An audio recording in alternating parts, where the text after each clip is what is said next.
Setelah melepas sabuk pengaman, kamu berdiri dan meregangkan kaki. Akhirnya, selesai juga penerbangan panjangmu. Mending ke toilet dulu lah buat cuci muka. Tapi tiba-tiba, tubuhmu terpental ke udara. Barang bawaan di dekatmu terus berterbangan. Ada apa nih? Saat ini, kamu berada di ketinggian 9.000 meter dan sedang mengalami pendaratan darurat. Tapi tiba-tiba semuanya jadi gelap.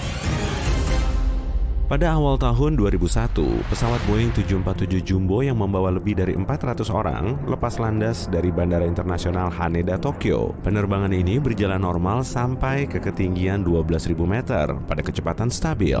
Makanan mulai disajikan dan penumpang sibuk dengan urusannya masing-masing. Beberapa saat sebelumnya, pesawat dari Busan, Korea Selatan menuju Tokyo, Jepang juga melalui prosedur yang sama. Pesawat ini lebih kecil dan cuma membawa 250-an penumpang, ketinggiannya sekitar 11.000 meter. Kedua pesawat terbang di jalur yang sama. Selisih ketinggiannya cuma sekitar 600 meter dan akan berpapasan di atas Pulau Honshu, Jepang. Jarak kedua pesawat sudah sangat dekat saat indikator anti tabrakan di Boeing 747 mulai nyala. Sang pilot segera tahu masalah besar sedang mengintai. Koordinasi pemandu lalu lintas udara menjadi salah satu aspek penting dalam penerbangan modern. Semua proses penerbangan harus dipantau agar pilot segera tahu kalau pesawatnya mengalami masalah. Dengan mengontrol lalu lintas udara, penerbangan menjadi teratur dan terbebas dari tabrakan. Tiap pesawat modern dilengkapi dengan monitor anti tabrakan, tapi sistem ini nggak dipakai agar pesawat mengalami tabrakan. Saat indikator anti tabrakan pesawat menyala, petugas baru Hideki Hachitani yang saat itu berumur 26 tahun sedang mengamati kedua pesawat melalui radar di menara pengawas. Karena harus mengamati 10 penerbangan sekaligus, dia makin stres dan kewalahan. Sebetulnya, dia belum punya sertifikat untuk bisa bekerja sendiri tanpa pengawasan. Dia pun langsung mengambil tindakan untuk mengantisipasi potensi tabrakan. Caranya, dengan mengontak pesawat dari Busan yang berada di ketinggian 11.000 meter. Dia perlu menginstruksikan sang pilot untuk menurunkan pesawatnya, sehingga jarak kedua pesawat nggak terlalu mepet, tapi realisasinya sangat berlainan. Dia melakukan kesalahan fatal dengan salah mengontak pesawat. Hachitani malah menginstruksikan pilot Boeing 747 untuk menurunkan pesawatnya dari ketinggian 12.000 meter menjadi 11.000 meter. Akibatnya, kedua pesawat saling mendekat dengan kecepatan 800 km per jam di titik tabrakan. Hachitani mulai panik karena pesawat yang dari Busan belum juga turun. Dia segera menginstruksikan sang pilot untuk belok kanan, tapi dia nggak berhasil mengeksekusinya karena instruksi tersebut dikirim ke pesawat lain. Secara misterius, instruksi belok kanan ini nggak sampai di kedua pesawat. Komunikasi dari menara pengawas terputus, dan kedua pilot nggak tahu menahu dengan bahaya yang mengintai. Saat melihat Hachitani kelabakan di depan panel kontrol, supervisornya segera mengambil alih. Dia mengontak pilot pesawat dari Busan agar terbang lebih tinggi. Tapi anehnya, instruksi ini malah diterima oleh pesawat yang saat itu nggak beroperasi. Kedua pilot pun mengabaikannya karena mereka nggak tahu pesan tersebut ditujukan ke mereka. Pilot Boeing memang tahu kalau di dekat pesawatnya ada pesawat lain, tapi dia tetap tenang karena sudah mengandalkan pemandu lalu lintas udara. Kalau ada apa-apa, pasti dikasih tahu langsung kan? Padahal potensi tabrakan mengerikan sudah ada di depan mata, dan para penumpang masih tetap santai-santai. Ada yang lagi ngemil, meregangkan kaki, dan ngantri ke kamar mandi. Semuanya nggak tahu kalau jalur penerbangan mereka juga sedang dilalui pesawat lain dari arah berlawanan.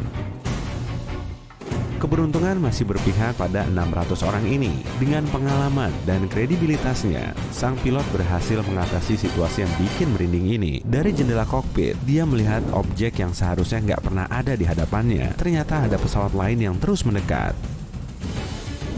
Dengan tenang dan sigap, pilot Boeing memegang tuas kendali untuk menurunkan pesawat serendah mungkin selagi masih ada kesempatan. Dalam sekejap, posisinya sudah lebih rendah dari pesawat lain. Akhirnya, kedua pesawat ini bisa mendarat dalam keadaan utuh, dan sang pilot berhasil menyelamatkan lebih dari 600 jiwa. Meski begitu, sejumlah penumpang mengalami luka-luka. Mereka nggak tahu menahu kalau akan terjadi kecelakaan dan pastinya nggak memakai sabuk pengaman. Tahu-tahu tubuh mereka sudah membentur kabin pesawat. Goncangan kuat di pesawat membuat mereka terpental ke langit-langit pesawat. Benda-benda yang gampang jatuh juga ikut berterbangan. Sebagian penumpang mungkin mengira kalau pesawat mereka sudah jatuh. Akibat insiden ini, 7 penumpang dan 2 kru pesawat mengalami luka parah dan sisanya luka ringan. Pilot akhirnya putar balik menuju Tokyo agar para korban segera mendapatkan perawatan. Berkat reaksi cepat dari tim medis, plus kelihayan dari sang pilot, semua penumpang dan kru bisa selamat. Tiap kali naik pesawat, kamu melesat di udara dengan kecepatan 800 km per jam, terkukung di dalam silinder logam yang rapuh. Tubuhmu dikepung oleh motor raksasa dan melambung setinggi 10-11 km di atas tanah. Kalau sampai pesawatnya kenapa-napa, kemungkinanmu untuk selamat sangatlah tipis. Saat mendarat di Teluk Hudson, para pilot memperlihatkan skill level dewa mereka dalam menghadapi situasi sulit. Pada tanggal 15 Januari 2009, penerbangan 1549 berangkat dari New York menuju North Carolina. Pesawatnya dipiloti oleh Chesley Sullenberger. Ia seorang mantan pilot jet yang beralih profesi menjadi pilot pesawat komersil sejak tahun 80-an. Cuaca saat itu sangat cerah. Penerbangan ini biasa mengangkut 155 penumpang. Tapi hari itu ada hal yang nggak biasa terjadi. Saat mencapai ketinggian 900 meter, pesawat menabrak sekawanan angsa Kanada. Angsa ini menghantam badan pesawat dan ada yang nyangkut di kedua mesin pesawat. Saat tahu kalau kedua mesinnya nggak berfungsi, Sullenberger langsung menghubungi pemandu lalu lintas udara. Lalu mereka menginstruksikan agar dia mendarat lagi di bandara. Hah? Mana mungkin? Dua mesinnya aja udah mati. Di landasan pacu juga ada penghalang. Mana bisa mendarat dengan kondisi begini? Dia harus mengatasi situasi ini agar para awak dan penumpang bisa selamat. Tentu saat itu pesawatnya nggak bisa terbang di ketinggian normal, jadi dia perlu menurunkannya serendah mungkin sampai-sampai pesawatnya melintasi jembatan George Washington cuma pada ketinggian 270 meter. Situasinya memang sangat mengkhawatirkan.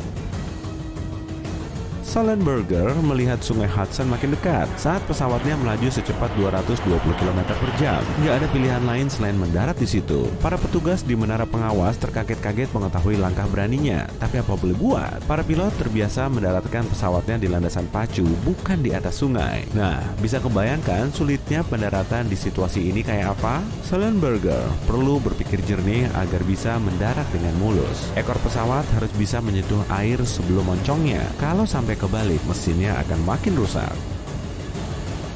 Akhirnya, pesawat berhasil menyentuh air tanpa hancur. Momentumnya perlahan turun saat lajunya melambat di atas sungai. Dari kejauhan, pesawat ini kelihatan mirip kapal yang bergerak lambat, tapi kondisinya belum benar-benar aman. Karena tekanannya kuat, salah satu pintu belakang tiba-tiba terbuka dan merusak lambung pesawat. Air langsung masuk ke kabin dan penumpang perlu segera menuju slide evakuasi agar bisa keluar dari pesawat. Kapal feri penyelamat segera datang untuk mengevakuasi para penumpang yang terlunta-lunta. Mereka harus duduk di atas sayap pesawat dan slide evakuasi untuk menunggu bantuan. Meski nggak ada korban jiwa, mereka semua mengalami luka ringan. Kapten Sullenberger tercatat sebagai pilot yang paling mumpuni karena telah menyelamatkan banyak orang saat situasinya nggak mendukung. Bahkan sudah ada loh film yang terinspirasi oleh aksi heroiknya. Kamu bangun di rumahmu dan mengeluarkan payung. Sekarang hari Sabtu dan ini saatnya bersih-bersih. Kamu meraih tombol ajaib dan piring-piring kotor, perabot, dinding, lantai, bahkan pakaian di dalam lemari jadi bersih cemerlang. Kamu tidak ada acara hari itu, jadi kamu rebahan di sofa bebas debu dengan buku favoritmu. Pemandangan sains fiksi ini adalah kenyataan sehari-hari bagi Francis Gabe selama puluhan tahun. Dia tidak bersih-bersih rumah sama sekali. Dia pun tidak menyewa orang untuk bersih-bersih, tapi rumahnya tetap bersih sempurna. Francis lahir pada tahun 1915 di Idaho. Ayahnya, Frederick, adalah seorang arsitek dan kontraktor bangunan. Keluarga itu harus sering berpindah-pindah karena pekerjaan sang ayah, dan Francis bersekolah di 18 sekolah dasar. Dia bilang dia dilahirkan sebagai orang luar biasa, dan di sekolah semua bergerak terlalu lambat baginya. Gadis itu suka ditemani ayahnya dan rekan-rekan kerja sang ayah. Dia melihat dan mempelajari keterampilan mereka. Francis lulus dari SMA Politeknik Perempuan di Portland pada usia 16 tahun. Tahun berikutnya, dia menikah. Di akhir 1970-an, dia bercerai dan menjadi ibu tunggal dengan 2 anak. Dia selalu menganggap pekerjaan rumah sebagai pekerjaan tanpa akhir yang menyusahkan. Suatu hari, dia melihat selai buah ara meluncur menuruni dinding. Francis menjadi sangat marah sehingga memutuskan untuk mengakhiri semua ini selamanya. Dia mengeluarkan selang kebun, membersihkan selai, dan mulai mendesain rumah yang bisa bersih sendiri. Dia menghabiskan lebih dari 1 dekade dan ribuan dolar tabungannya untuk mengubah rumahnya di Oregon menjadi mesin cuci raksasa dari lantai sampai plafon. Sampai tahun 1984, semuanya selesai. Francis menerima paten resmi Amerika Serikat untuk konstruksi bangunan bersih sendirinya. Konstruksi itu terdiri dari 68 alat terpisah yang membuat semua kegiatan bersih-bersih sepenuhnya otomatis. Di setiap ruangan ada alat penyiram di plafonnya. Francis akan memakai jas hujan, mengeluarkan payung, dan menekan tombol untuk mengaktifkan penyiram. Penyiram menyemprotkan sabun dan air dalam gerakan memutar, lalu semuanya dibilas. Udara hangat masuk melalui ventilasi untuk mengeringkan semuanya, dan dalam waktu kurang dari setengah jam, dinding, lantai, kamar mandi, toilet, dan bak mandi semuanya bersih dan kering. Lantainya ditutup berlapis-lapis pernis kayu kapal dan agak miring ke arah dinding. Ada semacam selokan di tepi tiap ruangan, air dari penyiram tidak dibuang sebagai limbah, melainkan dialirkan dari rumah ke rumah anjing agar anjing bisa sekalian mandi. Perabot yang tidak perlu dicuci ditutup dengan kotak akrilik bening yang terbuat dari resin. Buku-buku bersampul tahan air, kertas-kertas disegel dalam kotak plastik, dan gambar-gambar di dinding termasuk surat paten diberi kotak kaca agar tetap aman. Selubung menutup ranjang agar spray tetap kering, dan Francis juga menciptakan kain anti air sendiri untuk pelapis perabot. Lemari juga bisa membuat peralatan makan bersih sendiri. Pakaian akan digantung dalam kabinet, dicuci dan dikeringkan, lalu ditarik ke dalam lemari dengan rantai. Tentu semua soket listrik ditutup dengan aman, tidak ada karpet atau tirai, penimbun debu tidak diperbolehkan. Terkadang pipa meledak dan air menyembur ke segala arah. Tapi secara keseluruhan, sistem ini berjalan lancar selama sekitar 20 tahun. Francis menginginkan lebih banyak rumah bersih sendiri dan bahkan bangunan kantor, rumah sakit, dan desa-desa bersih sendiri di seluruh dunia. Idenya adalah membantu para ibu tunggal dan para wanita yang sudah jenuh bersih-bersih, serta orang yang tidak bisa bersih-bersih karena masalah kesehatan. Dia berkeliling Amerika Serikat untuk memberikan ceramah tentang temuannya dan menunjukkan model desainnya. Dia pun masuk koran dan stasiun TV, tapi ide itu tidak pernah terwujudkan. Hingga tahun 2002, dia tidak lagi bisa membiayai rumah itu dan memperbarui patennya. Maka, masa berlaku hak paten itu habis. Francis membuka rumahnya untuk tur agar dia mendapat uang, tapi itu tidak cukup. Keadaan ini dan bencana alam seperti banjir dan gempa bumi mengubah rumah yang dulu paling bersih itu menjadi konstruksi yang berantakan. Pada tahun 2009, wanita itu pindah ke Panti Vreda. Rumah itu dijual beberapa tahun kemudian kepada pemilik baru yang sekarang harus bersih-bersih sendiri. Banyak orang mencemooh ide itu dan revolusi rumah yang bersih sendiri tidak pernah terjadi. Tapi, para arsitek dan kontraktor masa kini mengakui bahwa ide itu berguna dan pantas diwujudkan.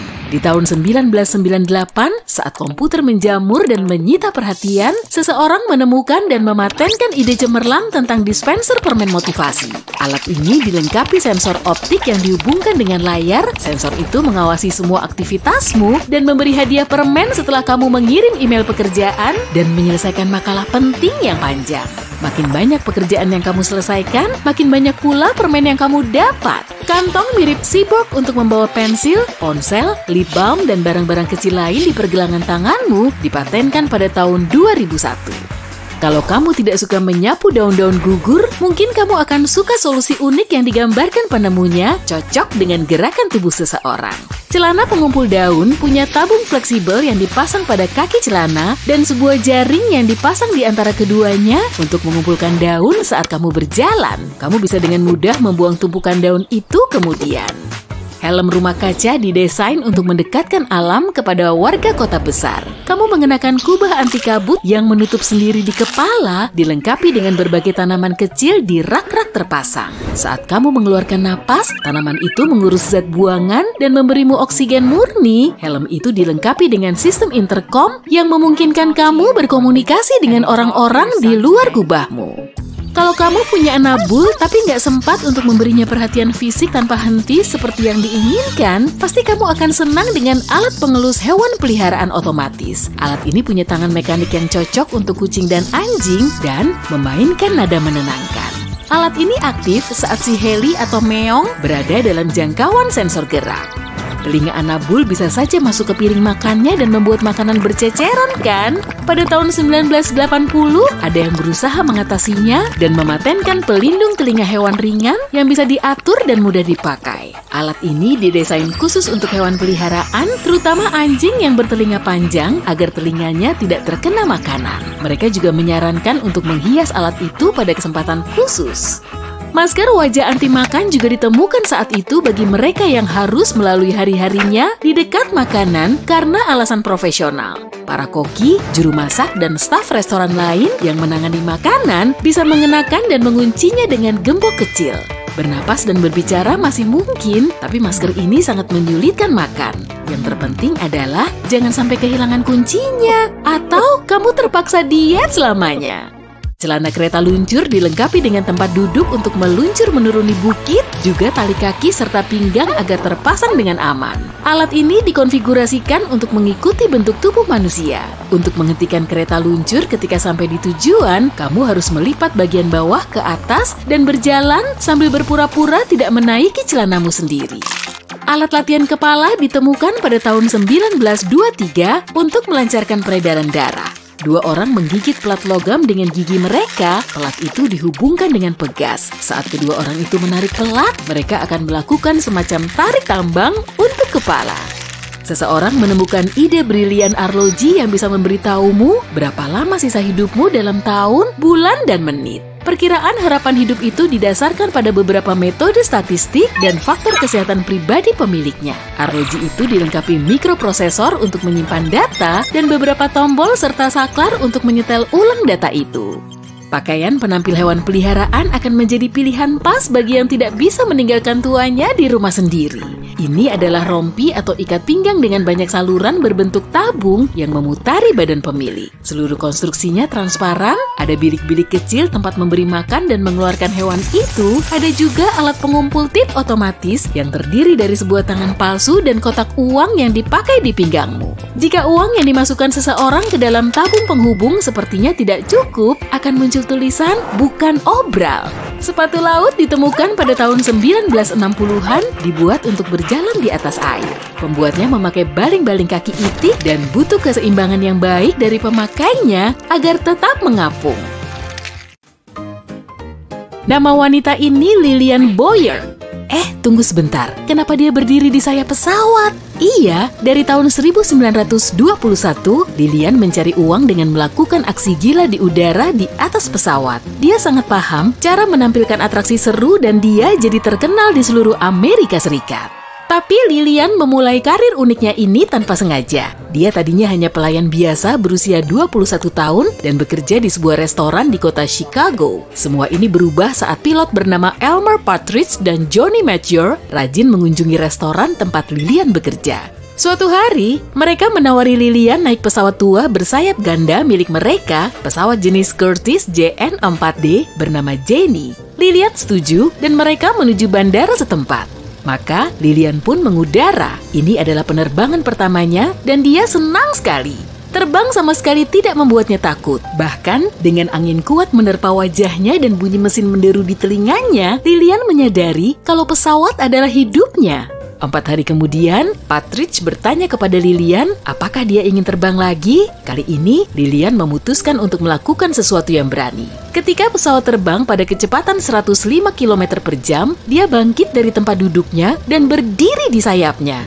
Meski begitu, dia menginginkan lebih. Dia berjalan ke tepi sayap pesawat dan selama itu pula, Partridge berteriak menyuruh Lilian duduk. Sebab pria itu mengira Lilian akan melompat. Lilian hampir tak dapat mendengar suara pria itu karena terhalang suara mesin. Tapi Lilian sama sekali tidak takut. Dia malah menikmatinya. Saat sang pilot melihat apa yang dilakukan Lilian, pria itu memperkenalkannya ke Billy Brock. Dia bekerja di bandara Chattanooga dan sedang mencari seseorang yang bisa melakukan trik di sayap pesawat. Lilian dan Billy pun menjalin kerjasama dan wanita itu segera memulai pelatihannya. Lilian berhenti bekerja di restoran dan mulai berlatih sepenuhnya. Selama 5 bulan, dia berlatih melakukan aksi di suatu lumbung di Chattanooga. Wanita itu menggunakan model pesawat dan terdapat matras lembut yang ditempatkan di bawahnya untuk keamanan.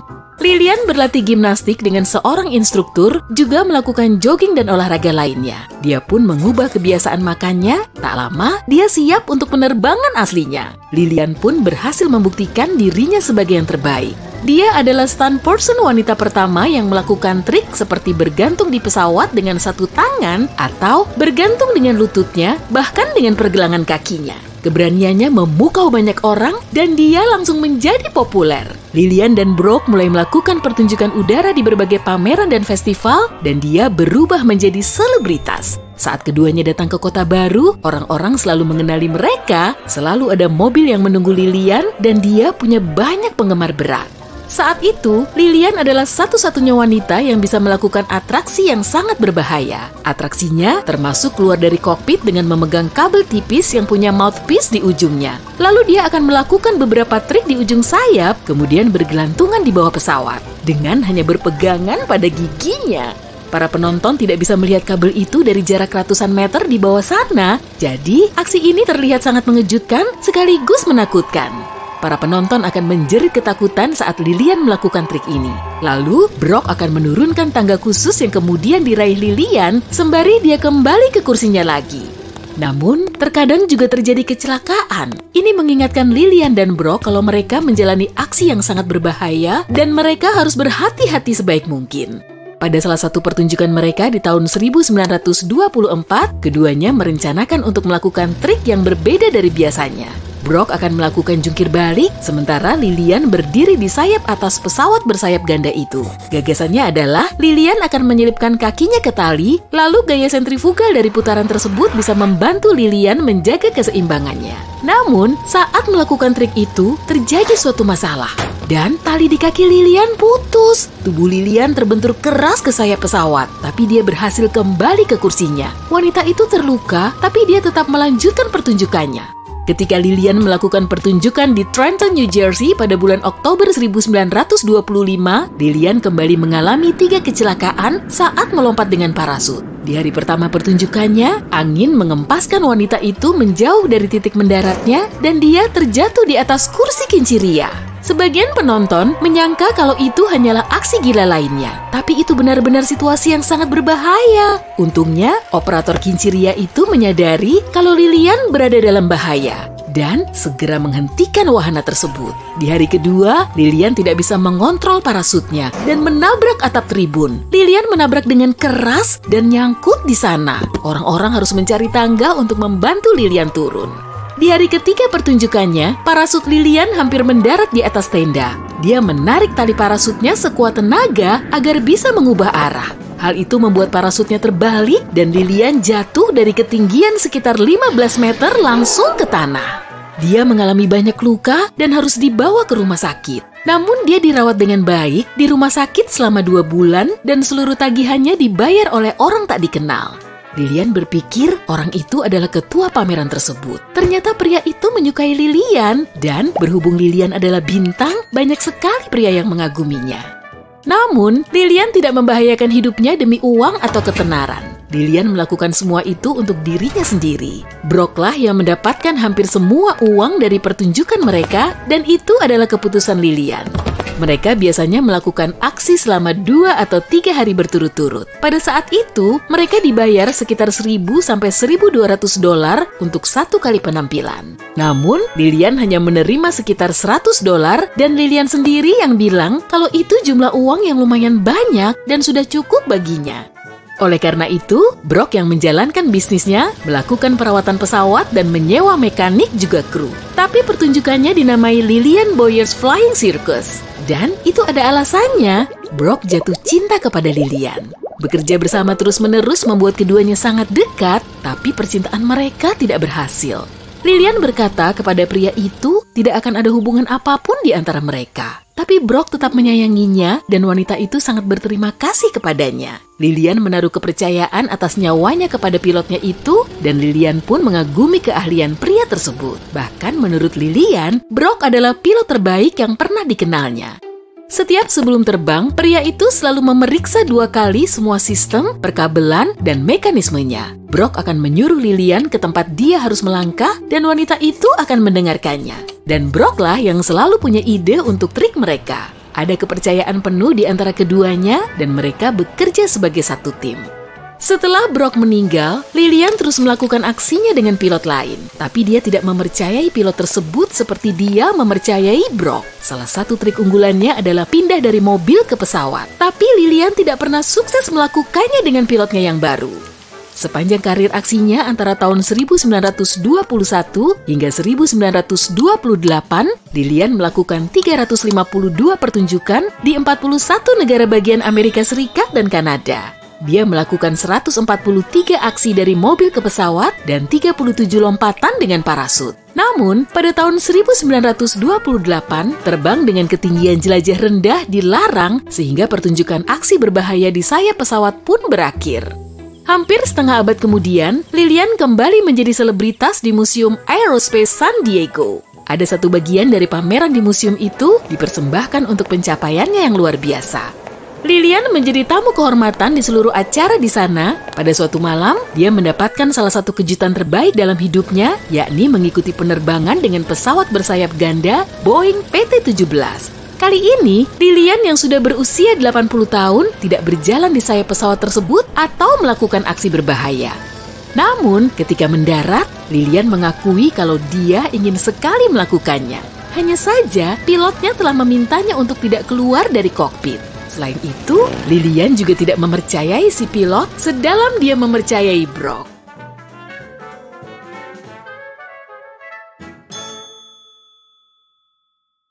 Tahun 1944, pria bernama Joseph Herman berada di ketinggian sekitar 5.500 meter tanpa parasut. Beberapa detik sebelumnya, dia duduk di kursi pilot dalam suatu misi ke Jerman. Biasanya, pilot bersama krunya memakai parasut di dalam pesawat. Tapi, Joseph tidak ingin direpoti dengan ransel parasutnya yang berat, jadi dia melepasnya. Tiba-tiba, pesawatnya ditembak. Dia memerintahkan semua anggota kru untuk evakuasi, lalu mengambil parasutnya. Tapi, beberapa detik kemudian, pesawatnya meledak. Ledakan ini membuat Joseph terlempar keluar dari pesawatnya, lantas mendapati dirinya meluncur cepat di langit malam tanpa parasut. Dalam keadaan panik, dia mulai memandangi tanah, mencari tempat aman untuk mendarat. Sungai, danau, atau kolam renang bukan pilihan. Menabrak air dalam kecepatan tinggi sama saja artinya dengan menabrak beton. Tumpukan salju oke juga, kalau dia bisa temukan tumpukan yang lumayan tebal, setidaknya dia bisa mendarat agak mulus. Tapi saat itu bulan November, jadi tak ada salju dimanapun. Opsi terbaiknya cari hutan. Ranting pohon dan semak-semak bisa cukup meredam jatuhnya, sehingga dia bisa selamat mendarat di tanah. Joseph memikirkan ini selama beberapa saat, dan sekarang dia berada pada ketinggian sekitar 1.900 meter. Saat itulah keajaiban terjadi. Dia menabrak sesuatu dan dengan refleks meraihnya. Pada awalnya dia mengira kalau itu adalah potongan badan pesawat yang jatuh, tapi ternyata itu adalah kaki seseorang. Rupanya itu kaki anggota krunya yang baru saja membuka parasut. Berpegangan pada sobat sehidup sematinya, Joseph hampir mencapai tanah. Kedua tentara ini bersiap menghadapi tabrakan. Tapi parasut hanya didesain untuk satu orang. Karena kini beban bertambah satu orang lagi, parasutnya tak bisa menahan laju yang aman. Meskipun dada Joseph terbentur keras karena rekan sesama parasutnya, dia berhasil mendarat. Pria itu mengalami luka-luka, tapi tetap saja dia selamat jatuh dari ketinggian sekitar 5.500 meter.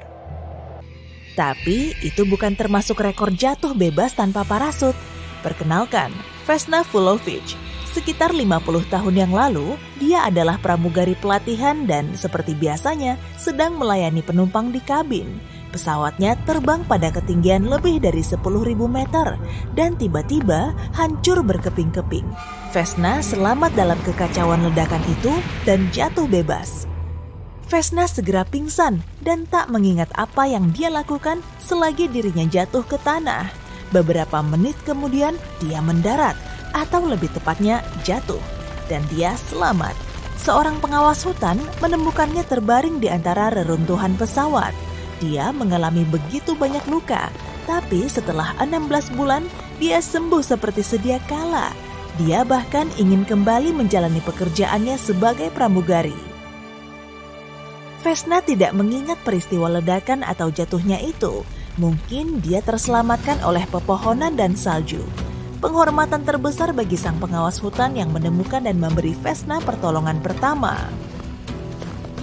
Malah, kebetulan atau kesialan, Vesna sebenarnya tidak seharusnya ada di pesawat itu. Maskapai tempatnya bekerja membuat kekeliruan dan menempatkannya dalam penerbangan ini, alih-alih pramugari lain yang namanya sama. Banyak orang bilang kalau semesta menyadari kekeliruan itu dan memberi Vesna kesempatan kedua. Pria ini bernama Luke Aikins dan dia melakukan salah satu terjun bebas tergila. Ya, tentu saja tanpa parasut. Jadi kita berada pada ketinggian 7.620 meter. 4 orang melompat keluar dari pesawat, hanya 3 yang memakai parasut. Pria malang yang tak pakai parasut itulah pahlawan kita. Sisanya adalah kru. Mereka merekam lompatan Luke dan membantunya berada di jalur yang benar. Obor asap terpasang di kaki mereka sehingga Luke bisa melihat keberadaan mereka di antara awan. Sekarang kita berada pada ketinggian sekitar 5.200 meter. Kecepatan Luke saat itu 240 km per jam dan detak jantungnya hampir 3 kali lipat detak jantung saat keadaan normal. Sekitar setengah jalan, seorang kru membantu Luke melepaskan masker oksigennya. Semakin tinggi ketinggiannya, semakin sedikit kadar oksigennya. Jadi saat pria itu melompat dari pesawat, dia memerlukan masker agar tidak pingsan. Tapi sekarang pahlawan kita bisa bernapas seperti biasa. Sekitar 1.500 meter, anggota tim lainnya membuka parasut mereka dan Luke terus meluncur sendirian. Dia mendekati lokasi mendarat yang berupa jaring raksasa seukuran 1/8 lapangan sepak bola. Jaring ini dibentangkan di antara 4 crane. Setiap crane punya lampu sorot khusus untuk membantu Luke menemukan lokasi mendarat yang tepat, yakni di jaring yang dinaikkan setinggi lantai 20 dari tanah. Luke tepat berada di atas targetnya, dan beberapa saat sebelum mendarat, dia berguling ke punggungnya untuk mendarat dengan selamat. 3, 2, 1, touchdown, mendarat. Ya, seperti itulah kira-kira. Para penonton langsung bersorak keras dan Luke layak menyombongkan dirinya. Aksi seperti ini memakan waktu hampir 2 tahun untuk latihan dan praktik. Luke Aikins telah melakukan skydive 18.000 kali sebelumnya. Rata-rata terjun bebas berlangsung selama 2,5 menit. Dan jika kita hitung-hitung, Luke menghabiskan waktu 31 hari terjun bebas. Bagaimana dengan lompatan yang tingginya 5 kali dari itu, yakni di ketinggian 39.012 meter yang membeku? Benda ini dinamakan balon altitudo tinggi. Balon ini digunakan untuk terbang lebih tinggi dari 10 km. Selama sekitar 2 jam, balon ini membawa calon pemegang rekor kita, Felix Baumgartner, memasuki stratosfer. Untuk melompat dari ketinggian itu, Felix membutuhkan baju luar angkasa khusus yang dilengkapi dengan cadangan oksigen dan pemanas tambahan. Saat pintunya dibuka, pria ini membutuhkan 15 menit lagi untuk memusatkan pikirannya. Kemudian yang perlu dia lakukan hanyalah melompat. Dan dia meluncur. Setelah 20 detik, dia mencapai kecepatan monumental 700 km per jam. Dan 30 detik setelahnya, dia mencapai kecepatan maksimumnya 1356 km per jam. Felix terjun lebih cepat dibandingkan kebanyakan pesawat supersonik, bahkan melewati batas kecepatan suara. Jauh di bumi, beberapa orang bahkan mendengar bunyi ledakan supersonik, seperti yang kamu dengar saat pesawat mencapai kecepatan suara. Ini sudah pasti akan mengejutkan Felix, tapi dia meluncur terlalu cepat. Ledakannya terjadi jauh di atasnya. Yang jauh lebih berbahaya adalah tekanan pada tubuhnya. Setelah melayang selama 1 menit, dia mulai berputar dengan sangat cepat. Tubuhnya mengalami tekanan gravitasi jauh lebih kuat dibandingkan astronot yang lepas landas dalam pesawat luar angkasa. Kalau dia benar-benar kehilangan kesadaran, lompatan ini akan berakhir sangat berbeda. Tapi setelah 13 detik, putaran berhenti dan dia berhasil menstabilkan dirinya. Setelah 3,5 menit, dia mulai melambat. Saat semakin dekat dengan permukaan bumi, udara semakin menebal, sehingga jatuhnya melambat. 4 menit dan 16 detik setelah dia terjun, Felix membuka parasutnya, tapi itu terlalu cepat. Masalahnya, pelindung matanya mulai berembun karena masalah pemanas. Jadi, dia tidak tahu seberapa tinggi dirinya saat itu. Agar aman, dia membuka parasutnya lebih cepat. Dia bilang dia merasa seperti mengambang di air, tidak tahu mana arah ke atas. 9 menit kemudian, dia akhirnya menyentuh permukaan tanah. Dia telah memecahkan beberapa rekor dunia, lompatan tertinggi, jarak terjauh, sekaligus kecepatan tertinggi terjun bebas. Ditambah lagi, dia satu-satunya orang yang menembus batas suara tanpa menggunakan mesin. Tapi, rekor lompatan tertingginya berhasil dipecahkan tak lama setelahnya. Alan Eustace terjun dari ketinggian hampir 41.500 meter. Jadi, dia wajib memakai baju luar angkasa yang rapat dan parasut khusus. Tapi, bagaimana kalau kamu berada di ketinggian 40.000 meter tanpa perlengkapan sama sekali? Suhunya 0 derajat. Jadi kamu tidak akan membeku sepenuhnya, tapi saat kamu terjun, suhunya akan mencapai minus 55 derajat Celcius. Jaket hangat mungkin bisa sangat berguna. Tapi ancaman yang sebenarnya adalah kurangnya oksigen. Kalau kamu ingin tetap sadar, kamu harus memakai masker oksigen. Katakanlah kamu punya baju luar angkasa yang hangat dan oksigen. Apa yang kamu lakukan sekarang? Kamu harus mengambil posisi yang menciptakan hambatan udara maksimum. Rentangkan tangan dan kaki, arahkan dadamu ke bawah, dan dongakkan kepalamu. Sekarang kamu punya waktu untuk memilih tempat yang sempurna untuk mendarat. Ingat, jangan mendarat di air, cari salju atau pepohonan. Setelah memilih tempat, kamu harus menyiapkan diri untuk mendarat keras. Kamu bisa mengikuti apa yang dilakukan oleh Luke Aikins, berguling, tekuk kaki di dadamu, dan tutupi kepalamu dengan tangan. Tapi itu tetap akan terasa sakit sih. Kamu tahu gimana rasanya berusaha memecahkan misteri sepanjang hidupmu? Enggak? Nah, Detektif Anderson tahu. Selama hampir 30 tahun bekerja untuk polisi, dia telah memecahkan banyak teka-teki, menangkap ratusan perampok, dan menyelamatkan ratusan nyawa. Dalam catatannya, ada sejumlah besar kasus yang telah dipecahkan dengan sukses. Pada usia 25, dia menangkap pencuri yang mengubah wajahnya dengan operasi plastik sekali setahun. Ketika Anderson berusia 30, banyak tahanan meloloskan diri dari berbagai penjara di seluruh dunia. Detektif itu sukses memecahkan kasus ini. Pada usia 38, dia menemukan pangkalan rahasia suatu ordo terlarang di mulut gunung berapi. Sampai usia 50-an, dia berhasil menjelaskan semua hal yang paling gak bisa dijelaskan di dunia. Tapi ada sesuatu yang gak bisa dipecahkannya. 2 misteri dari tahun 50-an. Kasus pesawat yang hilang. Selama bertahun-tahun, Anderson mempelajari semua detail teka-teki ini.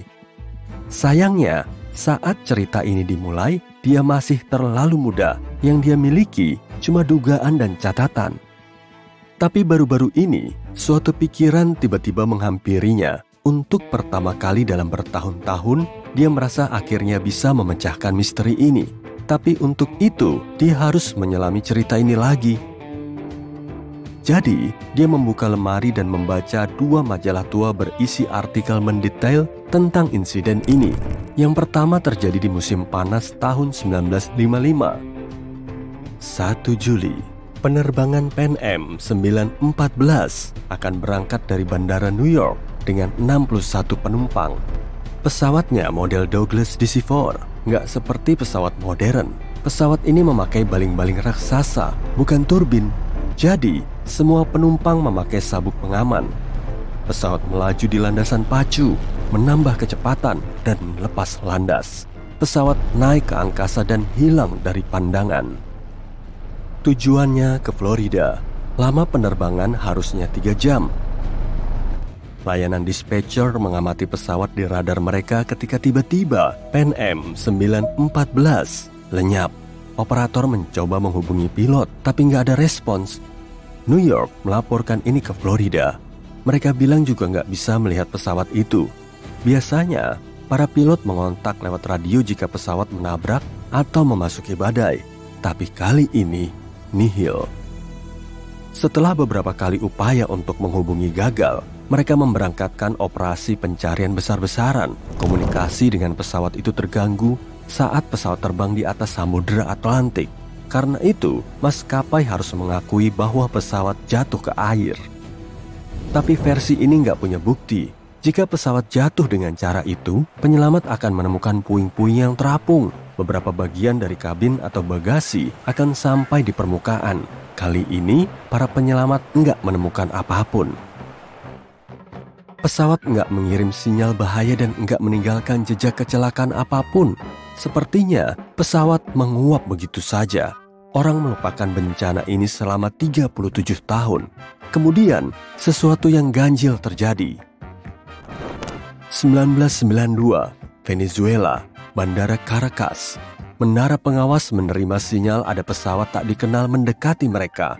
Ini aneh, sebab nggak seharusnya pesawat itu berada di sana. Saat itu, nggak ada jadwal penerbangan. Pesawat itu mendarat. Petugas dispatcher dan staf bandara lain menyadari ada yang salah di sini. Pesawat itu tampak tua dengan baling-baling besar, alih-alih turbin. Setelah mendarat, pilot mengontak bandara. "Kami di mana?" Petugas dispatcher meminta pilot mengidentifikasi diri. Beberapa detik kemudian, dia menerima jawaban. "Kami Pan Am, penerbangan 914, berangkat dari New York ke Florida dengan 4 orang kru dan 57 penumpang." Petugas dispatcher nggak tahu apa yang harus dilakukan. Dia dan staf bandara mengenali pesawat macam apa yang mereka lihat. Apa yang dilakukan pesawat ini setelah 37 tahun dan hampir 1995 km jauhnya dari destinasinya? Setelah beberapa detik, dispatcher yang terkejut itu menyalakan mikrofon dan bilang, "Sekarang 9 September 1992, kalian tahu itu?" Jeda panjang mengikuti. Lalu pilot merespons panik. "Oh tidak, Jimmy, di mana kita? Tidak, menjauh, ayo pergi sekarang." Staf bandara melihat pilot itu melambaikan tangan dengan takut melalui kaca. Lalu, dia menyalakan mesin dan menjalankan pesawat di landasan pacu. Pan Am 914 menambah kecepatan dan lepas landas. Dispatcher mencoba menghentikannya, tapi pilot nggak merespons. Pesawat lenyap di angkasa, dan tak ada orang lain yang mendengar kabarnya sejak hari itu. Detektif Anderson selesai membaca artikel tersebut. Dia mengernyit dan memandang keluar jendela. Tetes-tetes air hujan menerpa kaca. Badai di luar dengan sempurna menggambarkan yang terjadi di benaknya saat itu. Tampaknya dia tahu apa yang terjadi dengan pesawat itu. Semua petunjuk ada di sana, tepat di depan matanya. Tapi agar tahu pasti, Anderson harus meneliti kasus berikutnya. Ini artikel lain yang berasal dari tahun 1989. Kejadiannya tahun 1954. Santiago Airlines penerbangan 513 lepas landas dari bandara Jerman Barat. Pesawat itu harusnya mendarat di Brasil dalam 18 jam. Ada 88 penumpang dan 4 kru di pesawat. Pesawat bersembunyi di balik awan dan lenyap dari semua radar. Pengawas lalu lintas udara mencoba mengontak para pilot tapi tidak ada respons. 18 jam kemudian, mereka menghubungi bandara di Brasil. Para dispatcher tidak bisa mengonfirmasi pendaratan pesawat dan juga tidak bisa mengontak para pilot. Operasi pencarian berlangsung beberapa bulan, tapi mereka nggak menemukan apapun. Persis seperti kasus Pan Am 914. Pesawat itu lenyap dari radar ketika terbang di atas Samudera Atlantik. 2 tahun kemudian, operasi pencarian berhenti dan Santiago Airlines menghentikan aktivitasnya. 12 Oktober 1989, pengawas bandara di Brasil melihat pesawat penumpang yang tiba-tiba muncul di radar mereka. Pesawat itu nggak menjawab pertanyaan staf bandara dan cuma berputar di atas pangkalan udara itu. Setelah beberapa menit, pesawat itu mendarat dan tak terjadi apapun. Tak seorang pun membuka pintu pesawat. Para penumpang gak keluar. Para pilot gak merespons. Pesawat dalam kondisi sempurna. Salah satu petugas dispatcher tahu ini Santiago Airlines penerbangan 513 yang lenyap dan dianggap hilang selama 35 tahun. Staf bandara mendekati pesawat dan membuka pintu-pintunya. Yang mereka lihat di sana menakutkan. Para polisi, staf pabean, dokter, detektif, dan anggota staf bandara lain berkumpul di sekeliling pesawat. Nggak ada yang tahu apa yang harus dilakukan berikutnya. Di atas pesawat, nggak ada manusia hidup yang bisa menyampaikan kebenaran. Pesawat itu lenyap tahun 1954 dan muncul 35 tahun kemudian dalam kondisi sempurna tanpa kerusakan apapun. Tak seorang pun memahami apa yang terjadi. Detektif Anderson melihat kedua cerita itu sangat mirip. Pan Am 914 menghilang tahun 1955. Santiago Airlines lenyap tahun 1954. Selisihnya hampir 1 tahun. Anderson menggaruk kepalanya dan melihat detail kecil yang lain. Kedua pesawat hilang dari radar saat terbang di atas Samudra Atlantik. Ada banyak mitos seputar kapal hantu dan fenomena misterius terkait segitiga Bermuda. Detektif Anderson tahu cerita ini, tapi kedua pesawat hilang ini membuatnya bingung. Dia membaca kedua artikel itu dan mengerti semuanya. Tepat, solusinya di sana, di depan matanya. Kedua cerita itu ditulis di surat kabar yang sama. Sebenarnya, nggak ada dispatcher yang berkomunikasi dengan kedua pesawat itu. Nggak ada yang diketahui seputar penumpang. Tak satu pun surat kabar kecuali koran ini yang memuat berita kedua pesawat hilang itu. Sepertinya mereka cuma mengambil cerita yang sama dan mengganti tanggal, lokasi, dan nama penerbangannya. Ya, kasus terpecahkan. Semua itu berita bohong. Hujan reda. Detektif Anderson menatap keluar jendela dan mendengar bunyi kereta lewat. Dia ingat cerita ganjil dan bohong yang lain. Kisah kereta hantu. Ini terjadi di Italia tahun 1911. 100 penumpang naik kereta milik perusahaan kereta Zanetti. Kereta ini berjalan melintasi area bergunung-gunung yang indah, memasuki terowongan gunung dan menghilang. Tak ada yang melihat kereta tersebut sejak saat itu. Semua penumpang hilang, tapi nggak lama mereka muncul di masa lalu. Ada catatan yang berasal dari tahun 1845. Seorang dokter tak dikenal dari Mexico City menulis tentang 100 orang Italia yang muncul di kota itu entah dari mana. Mereka semua berpakaian aneh dan membicarakan kereta misterius. Ini cerita yang sepenuhnya dibuat-buat. Nggak ada bukti atau catatan tentang kereta ini dan orang-orang yang memasuki masa lalu. Bunyi keras menyela pikirannya. Detektif Anderson mengangkat telepon. Dengan tenang, dia mendengarkan orang di seberang sana. Semenit kemudian, dia menjawab, "Ya." Detektif meletakkan telepon. Ini misteri baru baginya. Di Gurun Sahara, penduduk lokal melihat kapal besar yang hilang di Pasifik Selatan 27 tahun lalu. Nggak ada kru, barang muatan, dan bendera di kapal itu. Nggak ada yang tahu kenapa kapal itu muncul di tengah pasir. Tapi lumpur basah terbentuk di sekitarnya karena kelembaban. Kelihatannya kapal itu diteleportasikan ke sana dari air. Sempurna. Kali ini gak ada berita bohong. Detektif Anderson memakai topi dan meninggalkan kantornya. Tapi cerita ini untuk video lain. Musim dingin di Swedia sangat bersalju. Salju menutupi seluruh jalan dan menghambat lalu lintas. Beberapa mobil menepi ke sisi jalan dan hanya bisa keluar dengan bantuan traktor. Ini merupakan hal biasa, tapi suatu hari saat salju turun, sesuatu yang mencengangkan terjadi. Pada tanggal 19 Desember 2011, seorang pria bernama Peter Skylberg terjebak dalam salju setelah berkendara keluar dari jalan utama di wilayah utara Swedia. Kemudian beberapa pengendara mobil salju secara nggak sengaja menemukannya, mengeluarkannya dari sana, dan membawanya ke rumah sakit. Ini mungkin terdengar biasa, tapi ada fakta yang mengejutkan. Butuh waktu 2 bulan untuk menemukan Peter. Dan suhu di luar saat itu mencapai minus 30 derajat Celcius. Pria itu selamat setelah menghabiskan 60 hari tanpa sumber air, makanan, dan panas di tengah angin yang sangat dingin dan salju yang tak berkesudahan. Orang-orang yang menemukannya mengatakan mobil itu terkubur salju sedalam 1 meter dan Peter Skylberg duduk gemetar di dalam kantung tidur di kursi depan. Dia nggak bisa berbicara. Ketika dilarikan ke rumah sakit, para dokter pun takjub. Mereka pernah mendengar kasus-kasus di mana seseorang bisa bertahan hidup dalam suhu dingin untuk waktu yang lama, tapi tidak selama 2 bulan.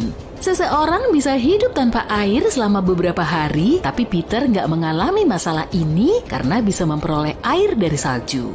Tanpa makanan, seseorang bisa bertahan hidup dari beberapa minggu hingga 3 bulan. Tapi bagaimana dengan hawa dingin? Bagaimana Peter mengatasi masalah ini? Pada suhu serendah itu, kita bisa membeku dalam beberapa jam. Para dokter yang merawat Peter mengatakan bahwa tubuhnya seperti mengaktifkan mode bertahan hidup dan masuk ke dalam fase tidur pulas. Ini seperti beruang yang berhibernasi selama musim dingin, tapi tubuh manusia hanya bisa menurunkan suhu beberapa derajat. Ini nggak cukup untuk bertahan hidup dalam suhu minus 30 derajat Celcius. Mungkin pria itu entah bagaimana berhasil menurunkan suhu tubuhnya lebih rendah lagi. Kasus Peter Skylberg menjadi terkenal. Para dokter dan ilmuwan dari seluruh dunia mengajukan hipotesis mengenai bagaimana pria ini bisa bertahan hidup. Gak ada yang bisa memberikan alasan pastinya. Banyak orang menganggapnya sebagai sebuah keajaiban. Yang lain percaya bahwa itu kombinasi dari beberapa faktor. Salah satunya adalah kantong tidur. Kantong tidur membantu menjaga panas tubuh dengan lebih baik sehingga suhu tubuh gak akan turun dalam waktu yang lama. Faktor lain yang mungkin memerankan peran kunci adalah efek iglo. Penduduk asli yang tinggal di Kutub Utara membuat rumah mereka dari es dan salju. Kamu mungkin pernah melihat rumah-rumah berbentuk kubah ini di internet atau dalam film. Bagian dalamnya nggak hangat, tapi hawa dinginnya juga tidak bisa masuk. Desain khas dari rumah-rumah ini menjaga panas yang terkumpul tetap di dalam. Iglo bisa melindungi dari angin kencang, tapi kita bisa bertahan di dalamnya hanya jika mengenakan pakaian hangat. Mungkin mobil Peter berubah menjadi seperti rumah itu, salju menempel di semua sisi dan mengunci panas di dalamnya. Banyak orang bertanya-tanya kenapa dia nggak mencoba keluar dan mencari bantuan, tapi sepertinya Peter melakukan hal yang tepat. Cukup berbahaya untuk keluar dalam kondisi seperti itu. Dia nggak tahu di mana dia berada, hawanya sangat dingin dan sedang terjadi badai salju. Katakanlah dia keluar dari mobil dan mencoba mencari jalan terdekat, tapi usahanya gagal dan dia kembali lagi. Sayangnya dia nggak bisa menemukan mobilnya karena sudah tertutup salju. Sekarang situasinya menjadi lebih buruk. Satu-satunya pilihan adalah menggali salju dan membuat iglo. Kalau memakai pakaian hangat, iglo akan membantu untuk tetap hangat dan mengulur waktu. Tapi solusi yang tepat adalah tetap di dalam mobil dan menunggu tim penyelamat, terutama kalau tidak tahu sedang ada di mana. Kalau nggak bisa menggunakan alat komunikasi atau lampu shade, cobalah untuk membuat api. Asap akan menarik perhatian orang yang lewat di jalan terdekat. Peter Skylberg menghabiskan beberapa waktu di rumah sakit, memulihkan kekuatannya, dan sembuh. Jauh lebih aman berada di dalam ruangan dingin yang tertutup atau iglo selama cuaca dingin. Tapi jika terjebak dalam suhu sangat dingin tanpa pakaian hangat, kamu hanya punya waktu sekitar 30 menit hingga 2 jam. Bahkan mungkin kurang dari itu kalau tidak bergerak. Tapi pada tahun 1980, sebuah keajaiban terjadi yang mengejutkan banyak orang dan dokter di seluruh Amerika Serikat. Jean Hilliard yang berusia 19 tahun sedang berkendara pulang di malam hari ke kota kecil Langby. Dia hilang kendali dan berakhir di parit. Gadis itu memutuskan untuk berjalan ke rumah temannya. Dia melihat rumah temannya tapi nggak sanggup ke sana. Dia terlalu lemas dan pingsan. Tiba-tiba Jean terjatuh dan pingsan di dekat rumah temannya itu. Saat itu dia mengenakan mantel musim dingin tipis, sepatu boots koboi dan celana panjang. Dia nggak siap menghadapi kondisi cuaca yang tidak bersahabat. Di luar sedang terjadi badai dan hujan salju yang sangat deras sehingga nggak ada yang melihatnya. Teman yang ingin Jean kunjungi baru melihat gadis yang membeku itu di dekat terasnya pada pagi hari. Jean Hilliard telah terbaring di sana selama 6 jam. Tubuhnya keras dan dingin seperti terbuat dari karet, matanya tampak seperti terbuat dari kaca. Pemuda itu yakin bahwa temannya sudah tidak bernyawa lagi. Tapi kemudian dia melihat gelembung-gelembung uap air dari hidungnya. Gadis itu masih bernafas.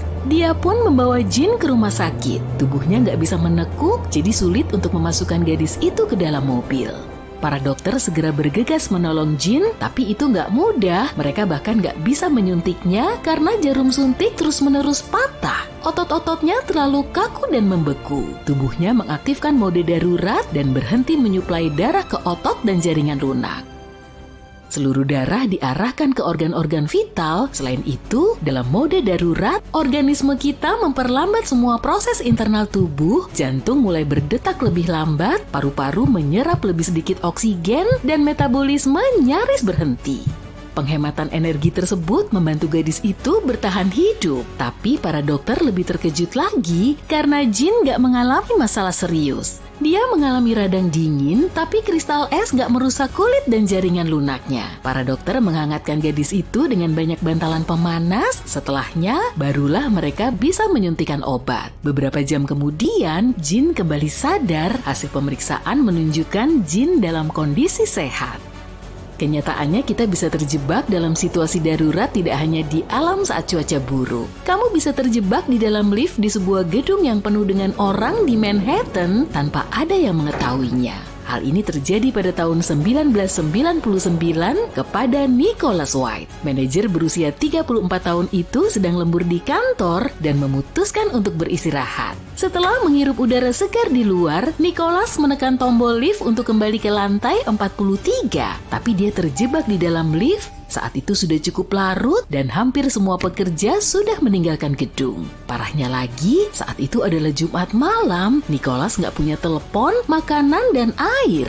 Dia menekan tombol panggilan darurat, tapi nggak ada yang menjawab. Kamera-kamera berfungsi dengan baik, tapi para penjaga nggak melihatnya. Bangunan itu bisa dibilang kosong, dan Nicholas berjuang melawan klaustrofobia, berjalan dari satu sisi ke sisi lain, melompat, berbaring, berusaha membuka pintu, dan menunggu seseorang menyelamatkannya. Ada pekerja perbaikan di lantai lain, tapi mereka nggak mendengar Nicholas. Selain itu, rekan-rekannya pun masih berada di kantor tempat dia bekerja. Mereka mengira Nicholas sudah pulang ke rumah. Mereka meninggalkan kantor menggunakan lift lain dan nggak menyadari barang-barang Nicholas masih tertinggal di mejanya. Nicholas pun putus asa, dia baru bisa diselamatkan 41 jam kemudian. Dia sedang terbaring di lantai lift, tersiksa oleh rasa haus saat tiba-tiba mendengar suara dari pengeras suara lift. "Hei, apa ada orang di sana?" Tim penyelamat mengeluarkannya dari kotak logam itu dan pemilik gedung membayar kompensasi atas ketidaknyamanan tersebut. Terlepas dari mimpi buruk ini, Nicholas masih terus menggunakan lift. Ya, hidup di Manhattan akan sangat sulit untuk menghindarinya. Bagi Nicholas, hidup jelas penuh pasang surut. Pesawat baru mengudara 25 detik saat pilot menyadari bunyi aneh dan getaran ganjil. Mereka mengupayakan beberapa cara untuk memperbaiki situasi, tapi tak ada yang berhasil. Lonjakan mesin terus berlanjut dan pesawat baru terbang semenit lebih. Saat mencapai ketinggian 914 meter, kedua mesin mati, pertama yang kanan, 2 detik kemudian yang kiri. Pilot memutuskan kembali ke bandara yang baru saja mereka tinggalkan. Pada saat yang sama, mereka mencoba menyalakan mesin lagi. Sepertinya nggak ada yang berhasil. Awak pesawat memutuskan mengurangi ketinggian, lalu terbang datar. Mungkin cara ini akan menambah kecepatan menggelincir, tapi mereka segera sadar mereka nggak akan mampu sampai ke bandara. Apa pesawat akan jatuh? Saat itulah terjadi keajaiban Gotrura. Pagi sebelumnya penerbangan dimulai seperti biasanya, prosedur prapenerbangan normal, cuaca bagus, awak pesawat adalah 2 pilot berpengalaman, kapten berkebangsaan Denmark berusia 44 tahun dengan pengalaman terbang lebih dari 8.000 jam, dan kopilot berusia 34 tahun dari Swedia dengan pengalaman terbang 3.000 jam. Jadi apa yang bermasalah? Pesawat itu sendiri terbilang baru. Pesawat ini jenis McDonnell Douglas MD-81 yang dijuluki Dana Viking. Terbang pertama kali tanggal 16 Maret 1991. Sampai hari nahas itu, pesawat baru menjalankan tugas selama 9 bulan saja. Ada 122 penumpang dan 7 awak pesawat di atasnya. Penerbangan 751 Scandinavian Airlines adalah penerbangan terjadwal dari Stockholm, Swedia ke Warsawa, Polandia. Dalam perjalanan itu, pesawat harusnya singgah di Copenhagen, Denmark. Pesawat lepas landas dari Stockholm sesuai jadwal, yakni pukul 8:47 waktu setempat. Tapi sampai saat itu, orang-orang yang berada di dalam pesawat telah ditakdirkan nasibnya. Semua itu karena urutan kejadian menakutkan sebelum keberangkatan. Berawal dari malam sebelumnya, pesawat tiba di Stockholm setelah penerbangan dari Zurich. Saat itu pukul 22:09, pesawat bermalam di gate luar. Saat itu dingin, suhu turun sampai 1 derajat Celcius, sedikit di atas titik beku. Situasi memburuk karena hampir 2.700 kg bahan bakar dingin menjadi beku selama penerbangan yang masih tersisa di tangki di kedua sayap. Bahan bakar itu begitu dingin karena pesawat terbang di ketinggian jelajah di mana suhu di luar kabin bervariasi dari minus 52 derajat Celcius sampai minus 62 derajat Celcius. Penerbangan dari Zurich berlangsung sekitar 1 jam 40 menit. Setelah tengah malam, seorang teknisi penerbangan datang mengecek pesawat itu. Pria itu harus membersihkan lumpur salju dari roda pendarat. Jika tidak, dia tidak akan bisa memeriksanya. Sekitar pukul 2 dini hari, saat dia akan pergi, dia melihat es menutupi bagian atas sayap. Sampai pagi hari situasinya semakin memburuk, selapis es bening yang hampir tak terlihat telah terbentuk di atas kedua sayap. Pesawat harus meninggalkan gate sekitar pukul 8:30, 1 jam sebelum keberangkatan. Mekanik yang bertanggung jawab atas pesawat itu melihat es menutupi bagian bawah kedua sayap. Dia ingin memastikan tidak ada es di bagian atas kedua sayap. Dia memanjat tangga dan menaruh satu lututnya di atas sayap, lalu membungkuk ke depan untuk menyentuh bagian depan sayap. Gak ada es, hanya sedikit lumpur salju. Mekanik itu memastikan bahwa saluran masuk udara di salah satu mesin baik-baik saja. Dia gak menemukan apapun yang tidak wajar. Setelah itu, mekanik ini memakai 1.000 liter cairan khusus untuk membersihkan es dari pesawat. Mekanik itu berkonsultasi dengan kapten dan memerintahkan staf untuk membersihkan es di sisi bawah sayap. Bagaimanapun, dia telah melihat es di sana. Tapi tak seorang pun berpikir untuk mengecek ulang keberadaan es bening di bagian atas sayap. Setelah prosedur itu selesai, mekanik melapor kepada kapten. Di sini sudah beres, pembersihan es selesai. Tadinya banyak salju dan es, tapi semua sudah bersih sekarang. Kapten berterima kasih kepadanya dan melanjutkan prosedur prapenerbangan. Pesawat meluncur di landasan pacu, sistem mesin anti-es dinyalakan dan gak menunjukkan kerusakan apapun, tapi beberapa penumpang kemudian mengklaim mereka melihat es meluncur dari sisi atas sayap ketika pesawat lepas landas. Tapi pesawat tetap meninggalkan daratan dan terbang ke Stockholm seperti biasa. Segera setelah lepas landas, beberapa keping es yang luput dari penglihatan itu pecah. Dengan kecepatan penuh, keping-keping es itu menghantam kipas mesin di dekat ekor di kedua sisi pesawat hingga merusak bila-bila kipas. Ini menimbulkan serangkaian lonjakan, sementara di kabin, kapten penerbangan Scandinavian Airlines Paul Holmberg yang berada di atas pesawat sebagai penumpang melihat sesuatu yang tidak beres. Dia memberitahu kru kabin yang duduk di jamsit belakang bahwa mesin sebelah kanan melonjak. Awak kabin berusaha mengontak awak pesawat, tapi tanpa hasil. Kapten tak berseragam itu bergegas ke kokpit dan bertanya apa dia bisa membantu para pilot. Kopilot memberinya daftar cek darurat dan kapten memintanya menyalakan unit daya tambahan sebuah turbin kecil di ekor pesawat. Saran dan bantuan Holmberg tak ternilai harganya. Tapi, apa hal itu cukup untuk menyelamatkan pesawat dan orang-orang di dalamnya? Saat pesawat muncul dari awan di ketinggian 270 meter, para pilot sadar mereka tak akan punya cukup waktu untuk kembali ke bandara. Pendaratan darurat tak bisa dihindari lagi. Kapten yang membantu itu memberi perintah kepada awak kabin dan mereka mulai mempersiapkan penumpang. Ada ladang luas ke arah utara pesawat, tapi kapten sadar waktu mereka nggak cukup untuk sampai ke sana. Maka dia memilih ladang yang jauh lebih sempit di area berhutan searah dengan penerbangan. Lokasi ini nggak jauh dari desa Gotura di Uppland, Swedia. Pesawat cuma 30,5 cm di atas tanah saat kapten yang membantu mulai melebarkan sayap. Di ketinggian 55 meter, sang kapten melapor kepada menara pengawas Stockholm. Kami jatuh ke tanah. 7 detik kemudian, pesawat menabrak beberapa pohon dan kehilangan sebagian besar sayap kanannya. Sampai saat itu, roda pendarat telah dikeluarkan dan kecepatan telah dikurangi sampai 224 km per jam. Beberapa saat kemudian, ekor pesawat menghantam tanah dan patah. Pesawat terus meluncur melintasi ladang, masih dengan kecepatan tinggi. Pesawat bergerak sejauh 110 meter dengan roda pendarat utama meninggalkan jejak di ladang. Di satu titik, pesawat kehilangan roda pendarat utama dan hidungnya. Lambungnya patah menjadi 3 bagian, ajaibnya nggak terjadi kebakaran. Jika kamu melihat gambar lokasi jatuh, pesawat hancur berkeping-keping dengan bagian-bagiannya berserakan di seluruh ladang.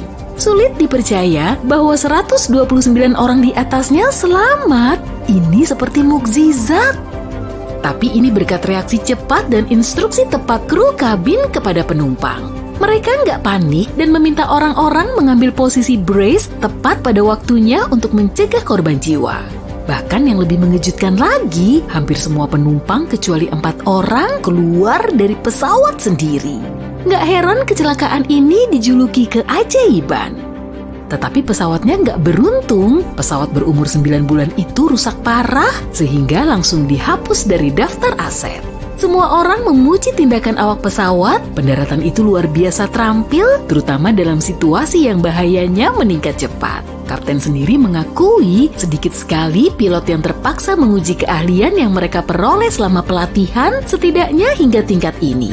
Dia bilang dia bangga dengan awak pesawatnya dan lega karena semua orang selamat.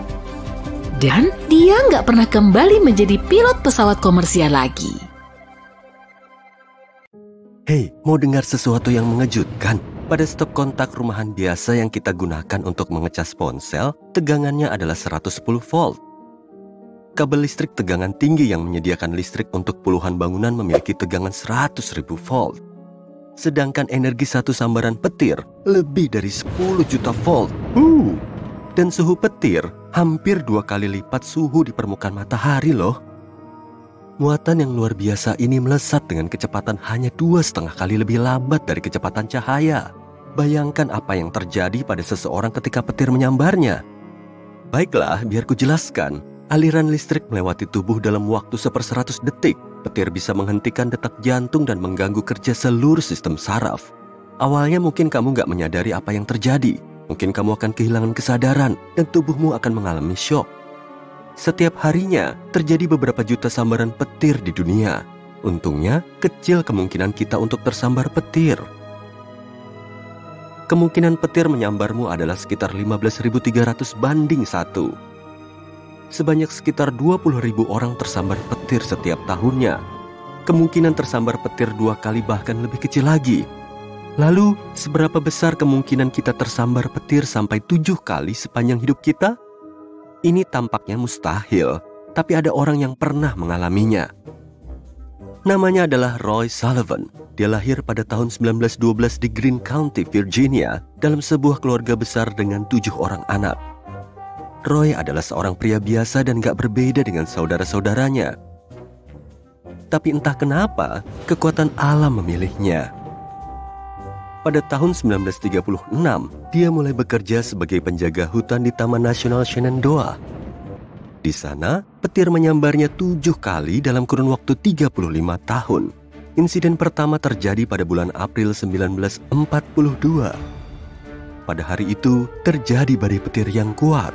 Roy berlindung di menara pemadam kebakaran yang baru, tapi pembangunnya belum memasang penangkal petir. Petir menyambar bangunan itu beberapa kali. Kebakaran besar mulai terjadi di dalam, dan Roy berlari keluar. Begitu dia berada beberapa meter dari tempat berlindung, petir menyambar jari kakinya dan menyebabkan lubang pada sepatunya. Insiden berikutnya terjadi 27 tahun kemudian, pada bulan Juli 1969. Saat itu, Roy sedang bekerja di Taman Nasional. Dia tengah mengendarai truk melewati medan berbukit ketika badai mulai menerjang. Petir menyambarnya melalui jendela mobil yang terbuka. Petir tersebut membakar alis dan bulu matanya, serta sedikit mengenai rambutnya. Roy pun pingsan, sementara mobil ini terus melaju. Mobil itu berhenti tepat di tepi jurang. 15 menit kemudian, Roy siuman. Setahun kemudian, pada bulan Juli 1970, insiden yang ketiga kali terjadi. Cuaca saat itu sedang bersahabat, tapi dalam hitungan menit, awan menjadi semakin tebal, dan badai petir pun dimulai. Petir menyambar sebuah trafo di dekat Roy. Pria itu lari secepat mungkin, tapi alam berhasil menangkapnya lagi. Petir menyambar bahunya. 2 tahun kemudian, pada tahun 1972, petir menyambar Roy untuk keempat kalinya saat dia sedang bekerja di pos Taman Nasional.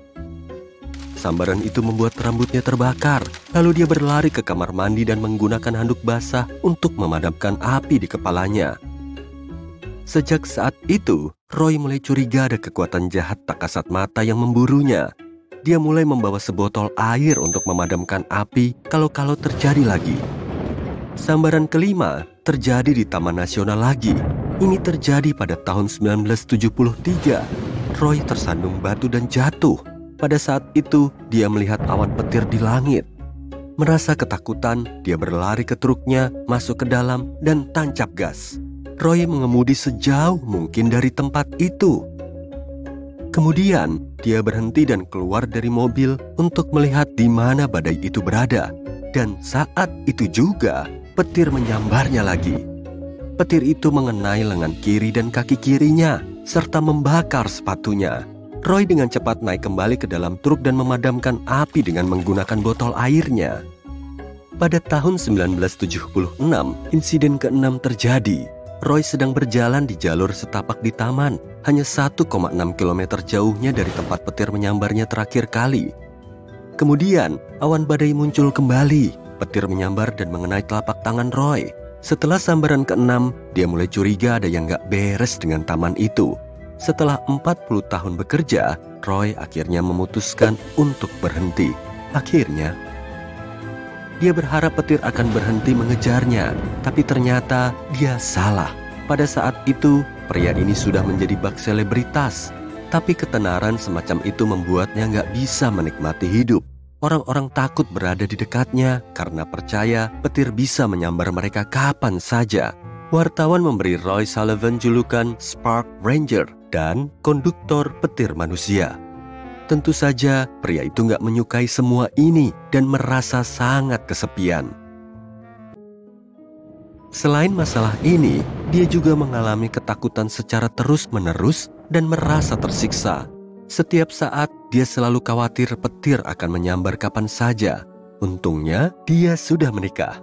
Istrinya mendukung dan membantunya dalam segala hal. Setelah berhenti dari pekerjaannya, Roy memutuskan untuk pindah bersama istrinya ke kota kecil Dooms, Virginia. Wah, Dooms artinya malapetaka kan? Bisa jadi pertanda nih. Hanya setahun berlalu tanpa insiden. Kemudian, pada tanggal 25 Juni 1977, petir menyambar Roy lagi. Dia pergi memancing di kolam setempat di pagi hari. Hasil tangkapannya bagus, tapi cuacanya mendung. Roy langsung merasa bahwa akan terjadi sambaran petir. Ada bau belerang di udara, dan bulu-bulu di lengannya berdiri. Seluruh tubuhnya tegang. Petir menyambar kepala Roy, melewati dada dan perutnya. Pria itu berlari ke mobilnya untuk berlindung. Pada saat itu, seekor beruang yang kelaparan keluar dari hutan.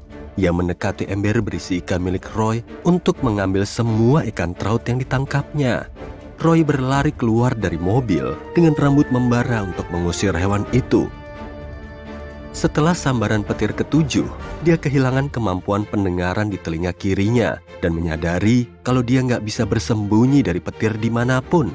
Istrinya pun takut berada di luar bersamanya saat terjadi badai petir. Suatu hari, istrinya sedang menjemur cucian di halaman belakang. Roy keluar rumah untuk membantunya. Beberapa menit kemudian, petir menyambar istrinya. Untungnya, dia nggak terluka parah. Setelah itu, selain rasa takut dan kesepian sosial, dia juga merasa bersalah. Tentu saja, sudah banyak dokter dan ilmuwan yang mencoba menolong Roy, tapi tidak ada yang berhasil menemukan penyebab fenomena aneh ini. Menurut sains, setiap kali tersambar petir itu hanya kebetulan. Matematika dan fisika nggak bisa membantu di sini. Dengan jawaban seperti itu dari para ilmuwan, Roy percaya ada kekuatan tak kasat mata yang memburunya atau takdir menghukumnya karena sesuatu. Mungkin jawabannya terletak pada masa lalu pria itu. National Park Service dan para dokter mendokumentasikan ke-7 insiden dia tersambar petir. Tapi ada satu lagi, yang ke-8, yang tidak bisa dikonfirmasi. Menurut Roy, petir menyambarnya di masa mudanya saat dia membantu ayahnya menyiangi ladang gandum. Sambaran petir itu mengenai mata sabitnya. Gak ada seorang pun kecuali dia yang melihatnya. Mungkin pada saat itu, petir mengubah sesuatu dalam tubuhnya dan membuatnya lebih mudah disambar oleh petir-petir berikutnya. Petir selalu memilih jalur yang paling sedikit hambatannya. Beginilah proses terjadinya petir. Partikel hujan, es, dan salju saling bertabrakan di dalam badai. Proses ini meningkatkan ketidakseimbangan antara awan dan tanah, sehingga membuat lapisan awan yang lebih rendah bermuatan negatif. Benda-benda di bawah, seperti pepohonan dan tanah, menjadi bermuatan positif dan menciptakan ketidakseimbangan lainnya. Alam mencoba memperbaiki ketidakseimbangan antara dua muatan yang berlawanan ini dengan mengalirkan arus listrik melaluinya. Mungkin alam merasakan ada ketidakseimbangan muatan dalam tubuh Roy dan mencoba memperbaikinya. Tapi kenapa dia tersambar dalam interval 1 atau 2 tahun? Selain itu, jarak antara sambaran pertama dan kedua juga lebih dari 20 tahun. Para ilmuwan masih belum bisa menjelaskan apa yang terjadi padanya. Mungkin Roy hanyalah seseorang yang menarik. Seperti yang mungkin sudah kamu prediksi, Roy Sullivan tercatat dalam Guinness Book of Records sebagai orang yang paling sering tersambar petir di dunia. Peluang untuk tersambar petir adalah 530.000 banding 1. Kamu udah tahu itu kan? Kemungkinan memenangkan lotre setidaknya sekali dalam hidup adalah 500.000 banding 1. Kemungkinan memenangkan lotre 2 kali hampir 0. Dan kisah luar biasa ini mungkin tampak seperti fiksi karena kejadiannya tampak begitu nyata. Gak mungkin ada sutradara yang ingin membuat film tentang ini karena penonton gak akan percaya. Kamu bisa dengan mudah menemukan bukti di internet kalau kamu juga gak percaya. Jadi kita berada di Australia pada 1998. Perkenalkan, Bill Morgan. Dia tinggal di pinggiran kota di sebuah taman trailer. Bill bekerja sebagai supir truk, jadi dia mulai mengemudi dan pergi bekerja. Selama perjalanan dia merasa nggak enak badan. Bill menghentikan mobilnya dan kehilangan kesadaran. Seseorang melihatnya dan menelpon ambulans. Mereka membawanya ke rumah sakit dan dokter segera menyatakan Bill mengalami serangan jantung. Mereka memberinya perawatan yang diperlukan dengan obat-obatan, namun kondisi Bill memburuk karena reaksi alergi dan jantungnya pun berhenti. Dari sudut pandang medis, kalau jantung nggak berdetak selama 7 menit, artinya manusia tersebut telah meninggal dunia.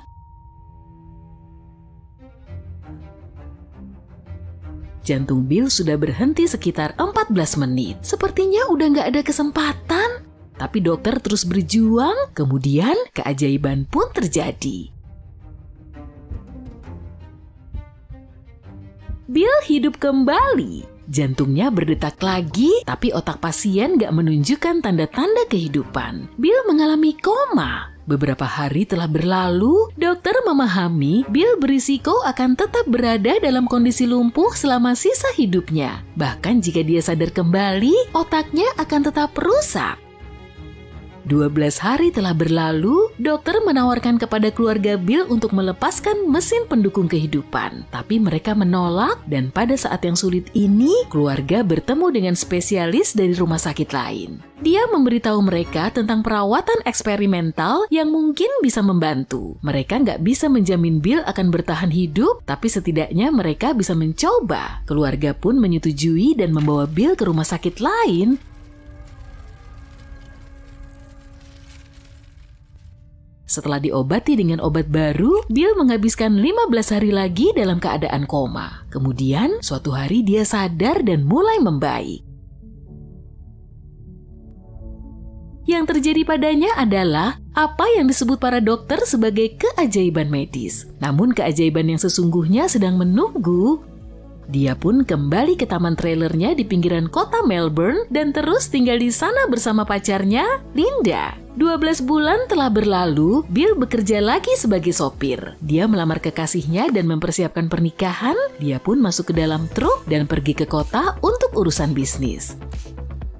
Di tengah perjalanan dia mampir ke sebuah toko dan membeli tiket lotre. Dia mengikis lapisan pelindungnya dan menyadari dia baru saja memenangkan Toyota Corolla yang harganya sekitar $30.000 Australia. Wow! Bill nggak bisa mempercayai matanya, mengingat Bill punya masalah kesehatan setelah serangan jantung dan nggak bisa bekerja banyak. Mobil baru itu adalah hadiah yang luar biasa. Beberapa hari kemudian, saluran TV lokal menghubunginya. Produser ingin membuat liputan tentang Bill. Mereka kagum bukan karena Bill beruntung mendapatkan tiket lotre, tapi karena dia baru saja bangun dari koma. Para reporter pun mendatanginya, melakukan wawancara singkat dan kemudian pergi bersamanya ke kota dengan mobil baru. Sutradara ingin Bill membeli tiket lotre dan mengikisnya di depan kamera, sehingga nanti selama pengeditan gambar ini, penyiar menceritakan kisah Bill. Dia lalu membeli tiket, pergi ke meja dan mengikis lapisan pelindung tiket dengan koin, dan matanya terbelalak. Dia mengambil tiket dan membacanya beberapa kali. Aku baru saja memenangkan $250.000, katanya dengan tidak percaya. Juru kamera mengira Bill bercanda, tapi dia terlihat sangat serius. Ini bukan lelucon, katanya. Dia menunjukkan tiketnya. Iya, emang benar. Bill memenangkan lotre untuk kedua kalinya dan melakukannya di depan kamera. Kamu bisa dengan mudah menemukan videonya di internet dan melihat reaksinya. Bill menelpon pacarnya dan memberitahukan kabar gembira ini. Dengan uang ini, dia akhirnya pindah dari trailer dan membeli rumah sungguhan. Hidup menjadi lebih baik, Bill punya rumah, mobil, dan istri yang cantik. Dia kemudian secara rutin membeli tiket lotre, tapi nggak memenangkan apapun. Setidaknya, itulah yang dia katakan. Ngomong-ngomong, orang yang paling beruntung di planet ini adalah Frano Selak dari Kroasia. Pada suatu hari dia sedang bepergian dengan kereta api, namun ada yang gak beres dan kereta tergelincir. Beberapa gerbong jatuh ke sungai. Frano secara ajaib selamat. Dia mampu berenang ke pantai dan meminta bantuan. Setahun setelah kejadian itu, Frano terbang dengan pesawat. Tepat di angkasa, pintu darurat terlepas dari pesawat. Frano terbang keluar bersama penumpang lain dan menjadi satu-satunya yang selamat. Orang-orang menemukannya tergeletak di tumpukan jerami, lalu mereka membawanya ke rumah sakit. Frano nggak mengalami luka serius dan meninggalkan rumah sakit setelah itu. Beberapa tahun kemudian, pada tahun 1966, pria itu mengalami kecelakaan dalam perjalanan bus. Kendaraan itu keluar dari jalan dan jatuh ke sungai. Frano tetap hidup dan nggak terluka. Petualangannya nggak berhenti sampai di situ. Pada 1970, dia sedang mengendarai mobilnya di jalan tol ketika tangki bensinnya terbakar. Frano keluar dari mobilnya tepat waktu. Mobil itu meledak di depan matanya. Frano menyadari keajaiban telah terjadi dalam hidupnya. Dia hidup dengan tenang selama 3 tahun berikutnya, dan selama ini dia merasa sesuatu yang buruk akan segera terjadi, dan dia benar. Pada 1973, sebuah pompa bahan bakar menumpahkan bensin ke mobil dan tubuhnya di sebuah pom bensin dan terbakar. Frano lagi-lagi selamat dan hampir nggak mengalami cedera. Tapi ada dua bencana yang lebih parah di depannya. Yang pertama terjadi pada 1995. Kali ini dia nggak sedang mengemudikan mobil atau duduk di dalam pesawat. Dia hanya berjalan kaki. Dia menyeberang jalan dan melihat sebuah bus melaju ke arahnya. Sudah terlambat dan bus itu menabraknya.